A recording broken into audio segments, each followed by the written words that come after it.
അജണ്ടകൾക്ക് പിന്നിലുള്ളത്. അവിടുത്തെ പാവങ്ങളായ മനുഷ്യരെ ചേർത്ത് പിടിക്കണമെന്ന് തന്നെയാണ് നമ്മുടെ എല്ലാവരുടെയും ഉള്ളിലുള്ളത്. അതിനപ്പുറം അവിടെ സുഖവാസ കേന്ദ്രങ്ങൾ കെട്ടി അടയിരിക്കാമെന്ന് ആരെങ്കിലും കരുതുന്നുണ്ടെങ്കിൽ പിടിച്ചിറക്കുക തന്നെ ചെയ്യുമെന്ന് വിളിച്ചു പറയാൻ നമ്മുടെ സമരപ്പന്തലിൽ നാം ഉപയോഗപ്പെടുത്തേണ്ടതുണ്ട്. പ്രിയപ്പെട്ട ക്രൈസ്തവ സമൂഹത്തിലെ ഉന്നത പാതിരിമാരുൾപ്പെടെയുള്ളവർ വ്യക്തിപരമായി പലരുമായും എനിക്ക് ബന്ധമുള്ളവരാണ്. ഞാൻ അവരോടൊക്കെയും പറഞ്ഞിട്ടുണ്ട്, വീണ്ടും ആവർത്തിച്ചു പറയുന്നു, കളവ് പറയരുത്. കളവ് പറയുന്നവന്റെ അപ്പൻ സാത്താനാണെന്നാണ് ബൈബിൾ പറയുന്നതെങ്കിൽ ഈ അടുത്ത കാലത്ത് നിങ്ങൾ പറഞ്ഞ ഏറ്റവും വലിയ കളവുകളിലൊന്ന് അത് മുനമ്പവുമായി ബന്ധപ്പെട്ടിട്ടുള്ളതാണ്. സമൂഹത്തിൽ സാധാരണ കോടതികൾ ഇടപെടുകയും നിയമ നടപടികൾ സ്വീകരിക്കുകയും ചെയ്യുമെങ്കിൽ രാജ്യമെമ്പാടും ചിതറിക്കിടക്കുന്ന വഖഫ് സ്വത്തുക്കളുടെ പിന്നിൽ കൃത്യമായ ഒരു ഇന്റൻഷൻ ഉള്ളതുകൊണ്ട്, ആ നീയത്തിനനുസരിച്ച് അത് ക്രയവിക്രയം ചെയ്യണം എന്നുള്ളതുകൊണ്ട്, അതുപോലെ അത് ദൈവിക മാർഗത്തിലേക്ക് ചേർത്ത് വെച്ചതായതുകൊണ്ട് സാധാരണ ഒരു വസ്തു കൈകാര്യം ചെയ്യുന്നത് പോലെയല്ല, എന്റെ വസ്തു ഞാൻ കൈകാര്യം ചെയ്യുന്നത് പോലെയല്ല, പടച്ചവന്റെ മാർഗത്തിലേക്ക് ചേർക്കപ്പെട്ട ഒരു വസ്തുവിന്റെ കൈകാര്യം. അതിനുവേണ്ടിയാണ് നമ്മുടെ രാജ്യത്ത് കുറെ നാളുകൾ മുമ്പ് ഏകദേശം 3/4 നൂറ്റാണ്ടുകാലമായി വഖഫുമായി ബന്ധപ്പെട്ട വിവിധ ബോർഡുകൾ നിലവിലുള്ളത്.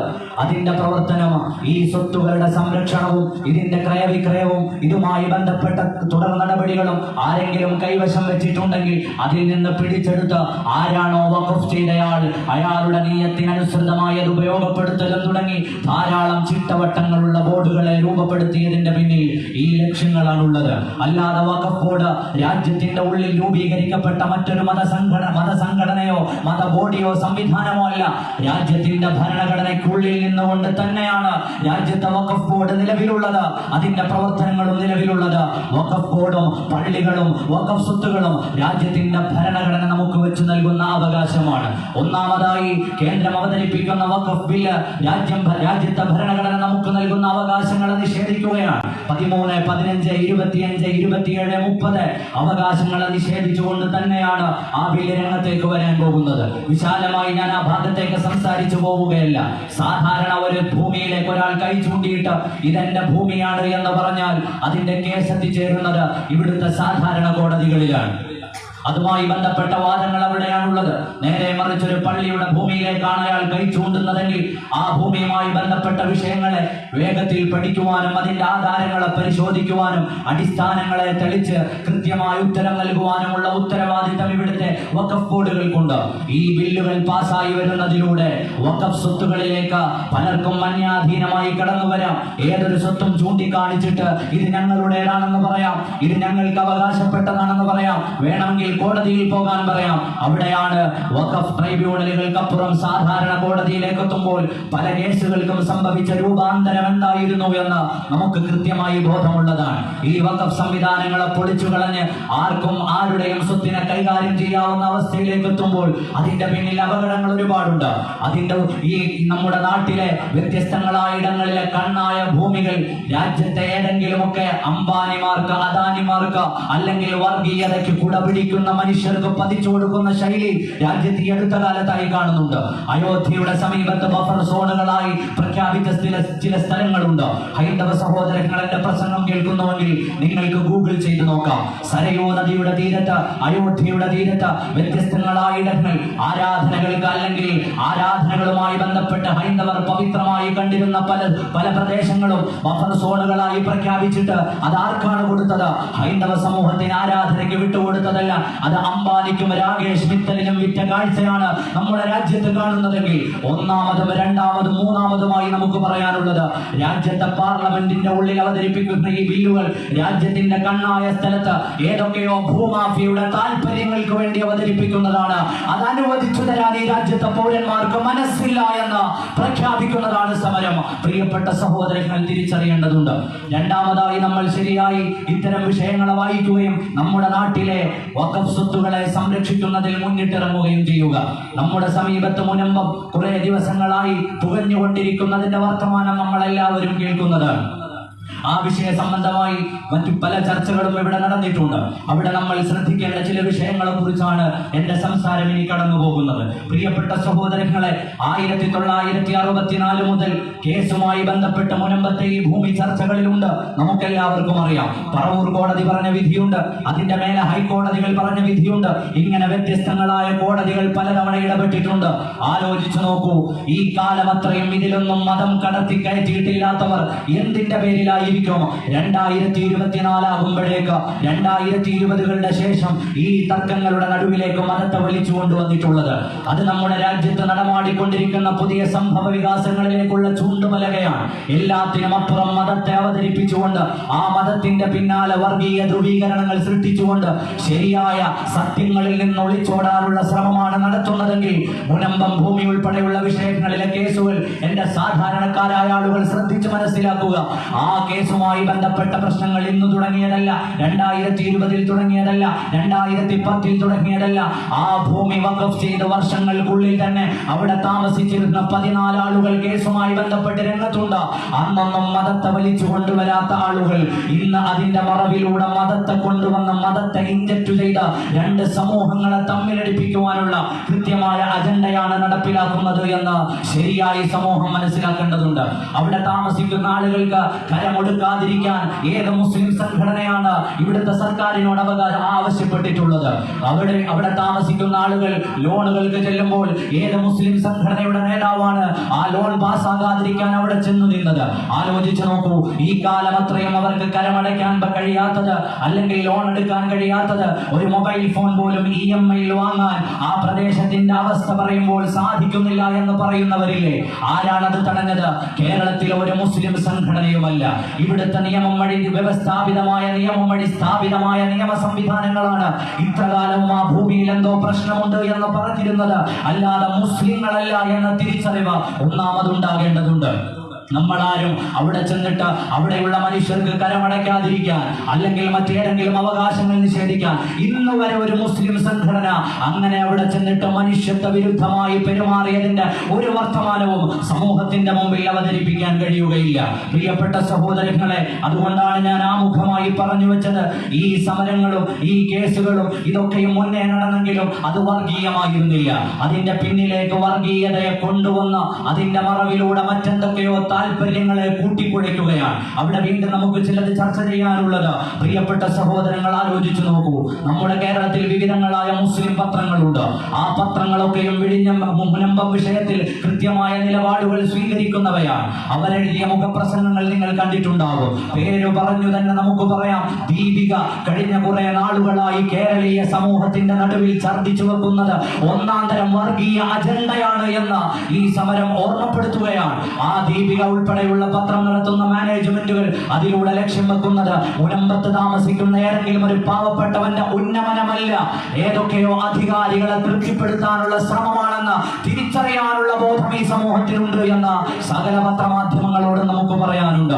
ദീപികയിൽ വന്നുകൊണ്ടിരിക്കുന്ന വർത്തമാനങ്ങളുടെ പ്രശ്നം എന്താണ്? പരിശുദ്ധമായ ഇസ്ലാമിന്റെ നിയമങ്ങളെ അതിലേക്ക് വലിച്ചിടുന്നു. ഞാൻ അതുകൊണ്ടാണ് ആമുഖം പറഞ്ഞു വെച്ചത്, എപ്പോഴാണ് ഇസ്ലാം അതിന്റെ ഇടയിലേക്ക് ചെന്നത്? മുസ്ലിങ്ങൾ അതിന്റെ ഇടയിലേക്ക് ചെന്നത്? നിങ്ങൾ കരമടയ്ക്കരുത് എന്ന് പറഞ്ഞത് നമ്മളല്ല, നിങ്ങൾക്ക് EMI തരരുത് എന്ന് പറഞ്ഞത് നമ്മളല്ല, ഈ രാജ്യത്തെ നിയമവും നിയമ സംവിധാനങ്ങളും ചെയ്യരുത് എന്ന് പറഞ്ഞപ്പോ അതിന്റെ നടുത്തളത്തിലേക്ക് ഒരു വിശ്വാസി സമൂഹത്തെ വലിച്ചിട്ടു എന്ന് മാത്രമല്ല, മതത്തിന്റെ നിയമങ്ങളെ വളച്ചുകെട്ടി അവതരിപ്പിക്കുന്ന ഒരു ശൈലിയിലേക്കാണ് കഴിഞ്ഞ കുറെ കാലങ്ങളായി നമ്മുടെ കേരളത്തിന്റെ പരിസരത്ത് പുറപ്പെട്ടുകൊണ്ടിരിക്കുന്ന പത്രങ്ങളും പ്രഭാഷണങ്ങളും നടക്കുന്നത്. ഓ പ്രിയപ്പെട്ട ക്രൈസ്തവ സമൂഹത്തിലെ ഉന്നത പാതിരിമാരുൾപ്പെടെയുള്ളവർ, വ്യക്തിപരമായി പലരുമായി എനിക്ക് ബന്ധമുള്ളവരാണ്. ഞാൻ അവരോടൊക്കെയും പറഞ്ഞിട്ടുണ്ട്, വീണ്ടും ആവർത്തിച്ചു പറയുന്നു, കളവ് പറയരുത്. കളവ് പറയുന്നവന്റെ അപ്പൻ സാത്താനാണെന്നാണ് ബൈബിൾ പറയുന്നതെങ്കിൽ ഈ അടുത്ത കാലത്ത് നിങ്ങൾ പറഞ്ഞ ഏറ്റവും വലിയ കളവുകളിലൊന്ന് അത് മുനമ്പവുമായി ബന്ധപ്പെട്ടിട്ടുള്ളതാണ്. സമൂഹത്തെ ശിഥിലീകരിക്കാൻ പള്ളികളുടെ ഉള്ളിൽ നടത്തിയ പ്രഭാഷണങ്ങൾ ഉൾപ്പെടെയുള്ളത്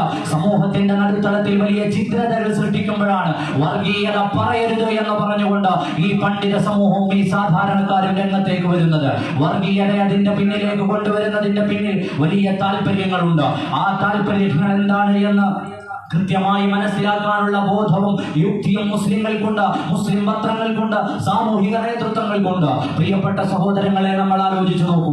എത്രയോ പള്ളികളിൽ നടക്കുന്ന വിശലിപ്തമായ പ്രഭാഷണങ്ങൾ, മുദ്രാവാക്യങ്ങൾ. ഈ മുദ്രാവാക്യങ്ങളും വിശലിപ്തമായ പ്രഭാഷണങ്ങളും കൊണ്ട് സത്യത്തെ മൂടിവെക്കാമെന്ന് ആരെങ്കിലും വിചാരിക്കുന്നുണ്ടെങ്കിൽ അതിനനുവദിക്കുകയില്ല എന്ന് വിളിച്ചു പറയാനാണ് ഞങ്ങളുടെ സമരപ്പന്തലുകളുള്ളത്. അനുവദിക്കുകയില്ല. എത്ര വളച്ചു കെട്ടിയാലും, എത്ര മുഖപ്രസംഗം എഴുതിയാലും, എന്തെല്ലാം തരത്തിലുള്ള കളവുകളും നീചമായ ശ്രമങ്ങളും നടത്തി ഈ സമുദായത്തെ താറടിച്ചു കാണിച്ചാലും, പ്രിയപ്പെട്ട സഹോദരങ്ങളെ, അതിനെതിരെ സംസാരിക്കുന്ന ആളുകളെ മുഴുവൻ വർഗീയവാദികളാക്കി ചിത്രീകരിക്കുന്ന ഒരിടപാടുണ്ട്. വർഗീയവാദിയാക്കി ചിത്രീകരിക്കുമെന്ന് വിചാരിച്ച് സത്യം പറയാതിരിക്കില്ല എന്ന തിരിച്ചറിവുണ്ടാകണം. വിളിച്ചു പറയുക തന്നെ ചെയ്യും. മുൻപത്തത് ശരിയായ വഖഫ് ഭൂമി തന്നെയാണ്. ആരാണ് പറയേണ്ടത്? ആ വഖഫ് ഭൂമിയുമായി ബന്ധപ്പെട്ട ആധാരം ചെയ്തവർ പറഞ്ഞില്ലേ ഇത് വഖഫാണ് എന്ന്. എത്ര സ്ഥലത്താണ് ആധാരത്തിൽ മെൻഷൻ ചെയ്തിട്ടുള്ളത്? എന്റെ മുമ്പേ സംസാരിച്ചവരുടെ സംസാരിച്ചതും പറഞ്ഞതുമെല്ലാം നമ്മൾ കേട്ടിട്ടുണ്ടാകും. അള്ളാഹുവിന്റെ നാമത്തിൽ എഴുതി തുടങ്ങുന്ന ബിസ്മില്ലാഹിർ റഹ്മാനിർ റഹീം എന്നതിന്റെ പരിഭാഷ കൊണ്ട്, വ്യാഖ്യാനം കൊണ്ട്, അല്ലെങ്കിൽ മറുമൊഴി കൊണ്ട് എഴുതി തുടങ്ങുന്ന ഒരാധാരം. നമ്മൾ ആധാരം എഴുതുന്നത് അങ്ങനെയാണോ? എനിക്ക് എന്റെ വാപ്പ എഴുതുന്ന ആധാരത്തിൽ ബിസ്മി ഉണ്ടാകണമെന്നില്ല.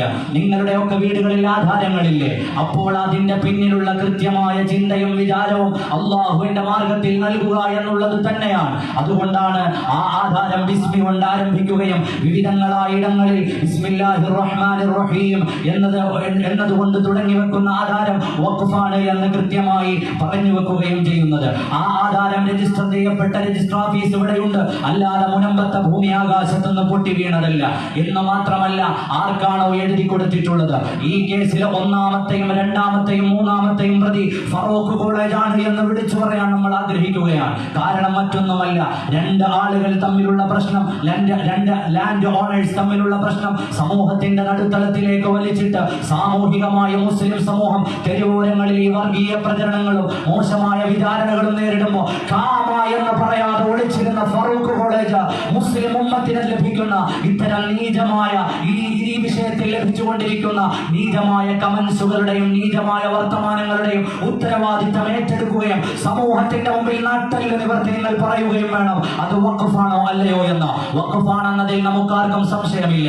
1951 ഫറൂഖ് കോളേജിന്റെ പ്രോഗ്രാമുമായി ബന്ധപ്പെട്ട് പുറത്തിറങ്ങിയ 11/2/1951 ഫറൂഖ് കോളേജിന്റെ സെലിബ്രേഷനുമായി ബന്ധപ്പെട്ട്, കോളേജ് ഡേയുമായി ബന്ധപ്പെട്ട് പുറത്തിറങ്ങിയ മാഗസിൻ, ആ മാഗസിന്റെ 3-ാമത്തെ പേജിൽ ഫറൂഖ് കോളേജിന് വഖഫായി ലഭിച്ച പ്രോപ്പർട്ടികളെ കുറിച്ചുള്ള ചർച്ചയുണ്ട്. ആ ചർച്ചയുടെ 4-ാമത്തെ ഖണ്ഡികയിൽ കാണാം പള്ളിപ്പുറം എസ്റ്റേറ്റ് 404.76 ഏക്കർ ഈ ഭൂമി വഖഫായി നമുക്ക് ലഭിച്ചിട്ടുള്ളതാണ് എന്നതിന്റെ രേഖ 951 ഫറൂഖ് കോളേജിൽ നടന്ന കോളേജ് ഡേയുമായി ബന്ധപ്പെട്ട പ്രോഗ്രാമിൽ അവർ പറഞ്ഞിട്ടുണ്ട്. പിന്നീട് പല കോടതി വ്യവഹാരങ്ങളിലും അവർ ഇത്തരം വിഷയങ്ങൾ സംസാരിച്ചിട്ടുണ്ട്. 1969 അവർ പറഞ്ഞിട്ടുണ്ട്. പിന്നെ എപ്പോഴാണ് സമൂഹം നിങ്ങളെ ഉത്തരവാദിത്തത്തോടെ ഏൽപ്പിച്ചൊരു ഭൂമി അത് ഗിഫ്റ്റ് ഡീഡാണെന്ന് പറഞ്ഞ് വെട്ടിമുറിച്ച് സ്വന്തം താല്പര്യക്കാർക്ക് കൊടുത്തത് എന്ന് ഈ സമൂഹത്തോട് വിളിച്ചു പറയാനുള്ള ഉത്തരവാദിത്തം ഫറൂഖ് കോളേജ് അധികൃതർക്കുണ്ട്?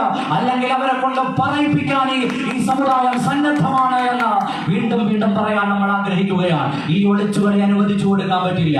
ഒരു വിഭാഗം പറയുന്നു അത് വഖഫല്ല, ഒരു വിഭാഗം പറയുന്നു അത് ഗിഫ്റ്റ് ഡീഡാണ്, ഒരു വിഭാഗം പറയുന്നു അത് മറ്റെന്തെല്ലാമാണ്. പ്രിയപ്പെട്ട സഹോദരങ്ങളെ, വഖഫായിരിക്കുമ്പോൾ ഒരു സാമൂഹിക ഒരു പ്രസ്ഥാനത്തിന് മാത്രമല്ല, ഈ ഒരു സമൂഹത്തിന് മുഴുവനും അനുഭവിക്കാനുള്ള ഒരു വേദി, അല്ലെങ്കിൽ അനുഭവിക്കാൻ കഴിയുന്ന തരത്തിലുള്ള ഒരു സംവിധാനത്തെയാണ് ഇത്തരത്തിൽ സ്ഥാപിത താല്പര്യങ്ങൾക്കോ സ്വന്തം ഇഷ്ടങ്ങൾക്കോ അനുസരിച്ച് വെട്ടിമുറിച്ചിട്ടുള്ളത്. വഖഫ് സംരക്ഷണ വേദിയുടെ മുന്നിൽ നിന്ന് നമുക്ക് പ്രതിജ്ഞ എടുക്കേണ്ടതുണ്ട്.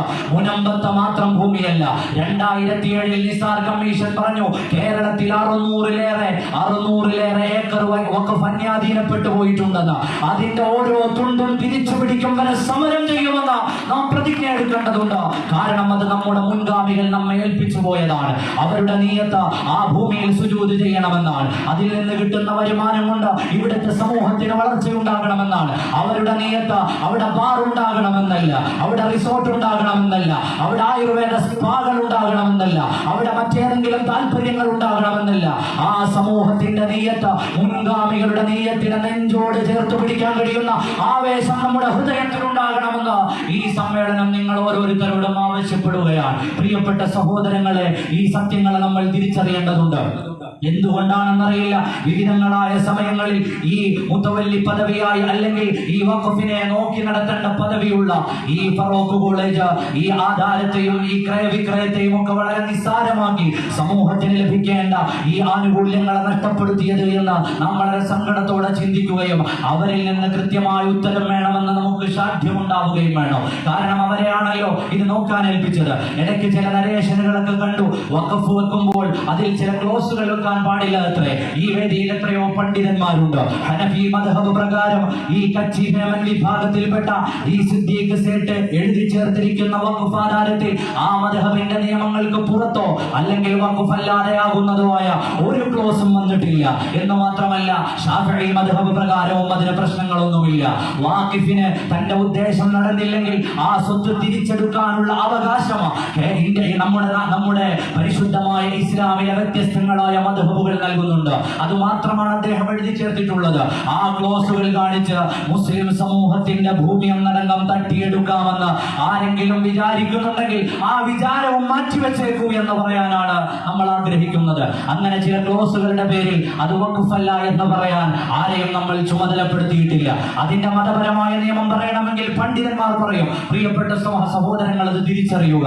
പലരും ഇന്ന് അതിലെ ക്ലോസുകൾ വെച്ചിട്ട് അതിലൂടെ ലഭിച്ചിട്ടുള്ള ഭൂമി അത് തന്റെ പിന്മുറക്കാർക്ക് തിരിച്ചെത്തുമെന്നോ അല്ലെങ്കിൽ തിരിച്ചു കിട്ടണമെന്നോ ഒക്കെ പറയുന്ന ഭാഗങ്ങൾ ഉപയോഗപ്പെടുത്തി അള്ളാഹുവിന്റെ പരിശുദ്ധമായ ദീനിന്റെ മതത്തിൽ നിന്ന് അല്ലെങ്കിൽ ആ മത നിയമങ്ങളിൽ നിന്ന് അടർത്തി മാറ്റിയെടുക്കാൻ ശ്രമിക്കുകയാണ്. രണ്ടാമത് നമ്മൾ തിരിച്ചറിയേണ്ടത്, ഒരു സ്വത്ത് വഖഫ് ചെയ്യുന്നതോടെ അതിന്റെ പൂർണ്ണമായ ഉത്തരവാദിത്വം അള്ളാഹുവിലേക്ക് ഏൽപ്പിക്കുകയാണ്. പിന്നെ അത് നോക്കി നടത്തുക എന്ന ഉത്തരവാദിത്വം മാത്രമാണ് അവിടെ ഫറൂഖ് കോളേജിനുള്ളത്.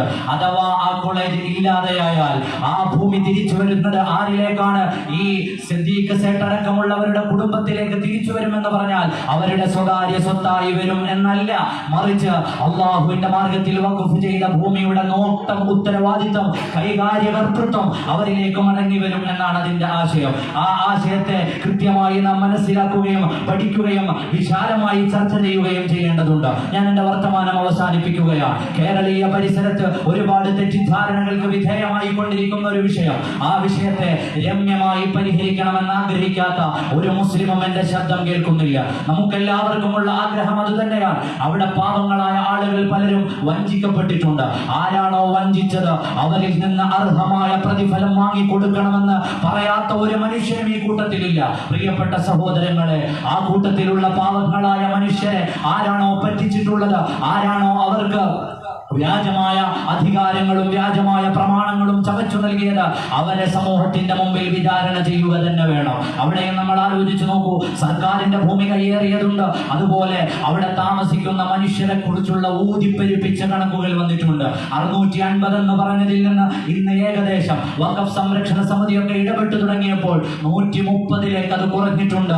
വഖഫ് സംരക്ഷണ സമിതിയുടെ പ്രവർത്തനങ്ങൾ അതുകൊണ്ട് വലിയ നേട്ടമുണ്ട് എന്നുകൂടി ഈ സമ്മേളനത്തിൽ ഓർമ്മപ്പെടുത്തുക. 600 ആളുകൾ 650 ആളുകളോടെ താമസിക്കുന്നു എന്ന് ആമുഖമെഴുതിയ, മുഖപ്രസംഗം എഴുതിയ, സംസാരം നടത്തിയ ആളുകൾ ഇന്ന് 138 കുടുംബങ്ങൾ എന്നതിലേക്ക് ചുരുങ്ങിയിട്ടുണ്ട്.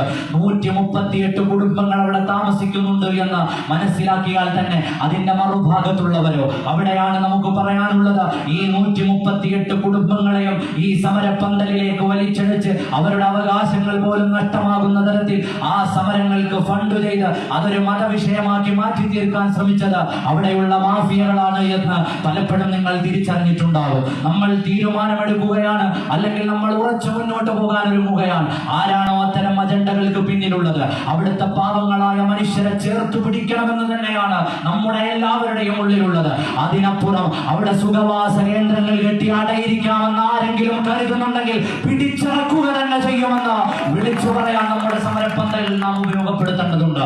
പാവങ്ങൾ അറിയാതെ വാങ്ങിപ്പോയവരുണ്ട്, കരഞ്ഞവരുണ്ടാകാം, പ്രയാസപ്പെട്ടവരുണ്ടാകാം, ഒരുപാട് വിഷമങ്ങളും ത്യാഗങ്ങളും സഹിച്ചവരുണ്ടാകാം. അവരുടെ കണ്ണീരിനൊപ്പം തന്നെ നിൽക്കും, അവരെ ചേർത്ത് പിടിക്കും. അതിനപ്പുറം അധികാരികളെ വിലക്കെടുക്കാൻ പാകത്തിൽ അവിടെ കെട്ടിപ്പൊങ്ങിയിട്ടുള്ള ബിസിനസ്സുകൾ അതിനെ ഒന്നൊന്നായി അടിച്ച് താഴെയിറക്കാൻ കൂടിയാണ് മുനമ്പത്തെ സമരപ്പന്തലുകളിൽ നിന്നുയരുന്ന നമ്മുടെ ഓരോരുത്തരുടെയും ഇടപാടുകളും സംഭാഷണങ്ങളും ഉണ്ടാകേണ്ടത്. അതിന് വിവിധങ്ങളായ വഴികളെ ആശ്രയിക്കാം. ഈ ഒരു സമ്മേളനം മാത്രം പോരാ. വ്യത്യസ്തങ്ങളായ ഇടങ്ങളിൽ സമൂഹത്തിന്റെ തെറ്റിദ്ധാരണകൾ നാം തിരുത്തി കൊടുക്കുക. സമൂഹത്തിന്റെ നടുത്തളത്തിൽ ഇസ്ലാമിക നിയമങ്ങളെ വലിച്ചു കീറുമ്പോൾ അല്ല, ഇസ്ലാമിന്റെ ശരിയായ സുന്ദരമായ നിയമങ്ങൾ ഇങ്ങനെയാണ് എന്ന് അവരെ ബോധ്യപ്പെടുത്തി കൊടുക്കുക. നമ്മുടെ മഹല്ലുകൾ വിദൂര ഭാവി കൂടി ഉദ്ദേശിച്ചുകൊണ്ട് നമ്മുടെ മഹല്ലത്തുകൾ, ആ മഹല്ലത്തുകളുടെ ഡോക്യുമെന്റുകൾ കൃത്യമായി സൂക്ഷിക്കുന്നതിൽ മഹല്ല് ഭാരവാഹികൾ തയ്യാറാവുക. പല സ്ഥലങ്ങളിലും യുപിയിലും ഹരിയാനയിലും ബംഗാളിലും ബീഹാറിലും ഒക്കെ സഞ്ചരിക്കുന്നയാളാണ് ഞാൻ. പല സ്ഥലങ്ങളിലും പല സമയങ്ങളിലും സുജൂദ് ചെയ്ത പള്ളികൾ പിന്നെ കാണാറില്ല. തിരിച്ചു വരുമ്പോൾ അവിടെയുള്ള മുസ്ലിങ്ങളോട് നമ്മൾ ചോദിക്കാറുണ്ട്, ഇവിടുത്തെ പള്ളികൾക്ക് എന്തു പറ്റി? കഴിഞ്ഞ തവണ നമ്മൾ വന്നപ്പോൾ ഇവിടെയാണല്ലോ നിസ്കരിച്ചിരുന്നത്. അവർ പറയും, മൗലാന സാബ് ഒരു ദിവസം ഇവിടെ വന്ന് ഞങ്ങളുടെ പള്ളി പൊളിച്ചു കളഞ്ഞു, നിങ്ങൾ എന്തുകൊണ്ട് കോടതിയിലേക്ക് പോയില്ല? ഉടനെ അവർ പറയും, ഞങ്ങൾക്ക് ഈ പള്ളി ഇങ്ങനെ മാറി കയ്യിൽ കിട്ടിയതേ ഉള്ളൂ, ഈ പള്ളിയുമായി ബന്ധപ്പെട്ട ഒരു ഡോക്യുമെന്റ്സും ഞങ്ങളുടെ കയ്യിൽ ഉണ്ടായിരുന്നില്ല, അതുകൊണ്ട് കീഴ്ക്കോടതിയിൽ തന്നെ അത്തരം പള്ളികളുമായി ബന്ധപ്പെട്ട ചർച്ചകൾ ഞങ്ങൾക്ക് അവസാനിപ്പിക്കേണ്ടി വന്നു എന്ന് പറയുന്ന എത്രയോ ഉത്തരേന്ത്യൻ ഗ്രാമങ്ങളുണ്ട്, എത്രയോ സ്ഥലങ്ങളുണ്ട്. അത് ആവർത്തിക്കാതിരിക്കണമെങ്കിൽ മഹല്ല് കമ്മിറ്റികൾ നമുക്ക് പല കാലങ്ങളിലായി കിട്ടിയ ഭൂമികളുണ്ട്. കാലങ്ങളായി രാജ്യം സ്വാതന്ത്ര്യമാകുന്നതിന് മുമ്പേ തന്നെ നമുക്ക് കിട്ടിയ ഭൂമികളുണ്ട്. അതിന്റെ ഡാറ്റകൾ അപ്ഡേറ്റ് ചെയ്യുന്ന കാര്യത്തിൽ മഹല്ല് കമ്മിറ്റികൾ കൃത്യമായ ധാരണയോടുകൂടി മുന്നോട്ട് പോകേണ്ടതുണ്ട്. എവിടെയാണ് പാരമ്പര്യം പറയും, ഇത് 1200 കൊല്ലം പഴക്കമുള്ള പള്ളിയാണ്, അതിന്റെ ഡാറ്റ ചോദിച്ചാൽ കിട്ടാത്ത ഒരു സാഹചര്യം ഉണ്ടാകുന്നതിന് പകരം സമൂഹത്തിന്റെ ഇപ്പോൾ നടന്നുകൊണ്ടിരിക്കുന്ന വിഷയങ്ങളെ കൃത്യമായി മനസ്സിലാക്കി നമ്മുടെ കൂടെയുള്ള നിയമം അറിയുന്ന മനുഷ്യരെ ചേർത്ത് പിടിച്ചുകൊണ്ട് അതിനാവശ്യമായ രേഖകൾ തയ്യാറാക്കി വെക്കുക. അവിടെ വീണ്ടും നമ്മൾ ആലോചിച്ച് നോക്കൂ, 800 വർഷം 900 വർഷം 1000 വർഷമൊക്കെ പഴക്കമുള്ള കാലങ്ങളായി മുസ്ലിങ്ങൾ ഉപയോഗിക്കുന്ന വഖഫ് ബൈ യൂസർ എന്ന നിയമത്തിന്റെ കീഴിൽ വരുന്ന പള്ളികളുണ്ട്.